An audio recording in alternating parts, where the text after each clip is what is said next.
Bismillahirrahmanirrahim. Elhamdülillahi Rabbil alemin. Vessalatu vesselamu ala Resulina Muhammed ve ala alihi ve ashabihi ecmain. Qadrli mümin Müslümanlar, Allah'tan selamı, rahmeti ve bereketi her birinizge erişsin. Allah Teala Zuhruf suresinde 67. ayetinde bizge ayette İstevud billah. El-akhilla yevmezi ba'duhum li ba'adu illel muttaqin. Şınıpta dostlar Kıyamet gününde bir-birisine karata düşman bulaşaq. İlle de gemer muttaqin. Allah Teala'nın kanunu boyunca yaşayan kişilerdir.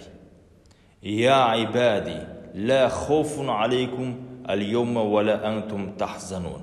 Şınlıqta sizge, ya kullarım, ibadette hem de ihlaslıkta bulgar kişilerge kıyamet gününde korku bulmaz, hem de turmuş işinde ütken sınalmışlar, ibadetler, Allah'ın ecir savaplarını kurgan vakitte sizin indi көңіл düşünkülüğünde bulmazsız deyip Allah subhanahu teala bizge etip koya.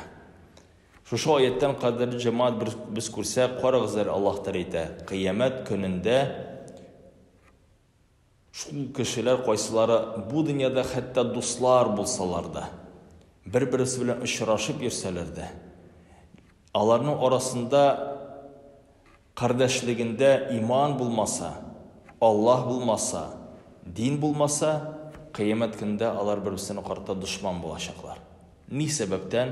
Çünkü dostlar eğer de dinsiz bulsa, birbirine dinsizlikke gine etere. Rizıkların alar halal bilen haramını ayırmay, şıgüllerin, көңіл aşularını halal bilen haramını ayırmay. Kıyamet gününde Allah karşında cevap kaytarga mezgil kilip baskan vakitte ula iteşek. Ya Allah, alar beni şakırdılar, alar beni falan eyberge irettiler, min cevapla tugil, alarını gazap etti. Lakin de Allah subhanahu teala ite illel muttaqin. Şul kişiler koysalar Allah Teala'nın dini boyunca yaşadılar, ihlasta, takvalıkta, alarının indi arasında fakat dostlukları gına tugil, alarının kardeşliği nığı yaşar. Çünkü alar bir gelip namaz okudular. Alar bir gelip oraza tuttular, iftarga bardılar. Bir-birisine Kur'an öğrettiler. Bir-birisine көңілleri düşüp gitken vakitte, imanları zayıflengende, alar nasihatlerini jetkizdiler. Hem de şunun bilen, alar Allah'a karata muhabbetlerini günden gün, alar bir-birisinde üstirip durdular. Bir-birisine haram işlerden tutattılar.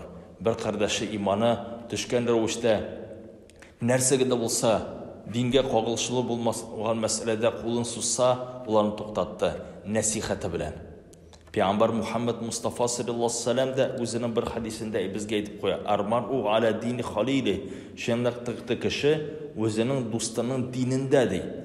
Din degen vakitte bit önde ol fakat ibadet kına tugil, namaz kına tugil ol.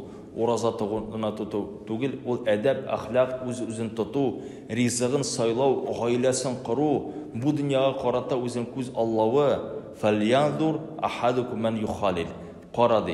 Şu kişilerge kim bilen sen dost bulasın deb etip koyular.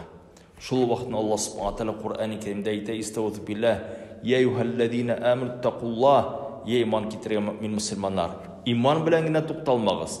Eli sizde bulsun takvalık, Allah'a itaatlik ve kunu ma'as sadiqin. Hem anın bir yolu takvalıkka bir yol ve kunu ma'as sadiqin. İzgi kişiler, bilimler bilen, takvalı kişiler bilen yakın bolu. Qadrli cemaat mümin Müslümanlar. Özümüz bir, ikincisi ailemiz, hatanımız, bizim balalarımız, onların dostları kim? Nindi derecede? Nindi alarga qarata, alar münasebette bulup duralar. Nindi şıgıllerde alar bulup dura. Elbette bizni kızıksındırga tiyiş inşallahu teala. Çünkü yaman dostlar, alar bizge sındırga mümkün, yaman gadetlerine, her vakitne kişi kuvvetli bulup kalmaska da mümkün. Zayıflık da bulara mümkün.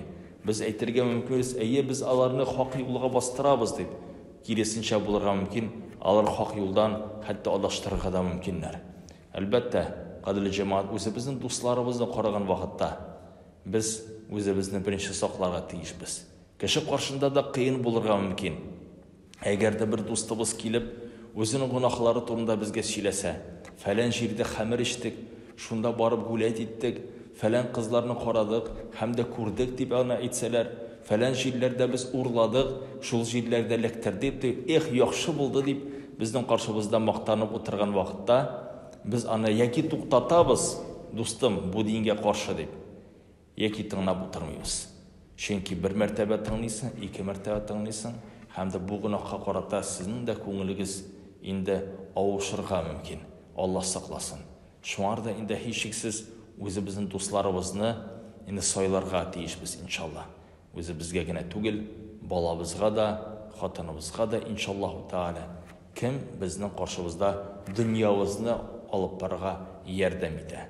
Ассаламу алейкум ва рахматуллаһи ва баракатуһ.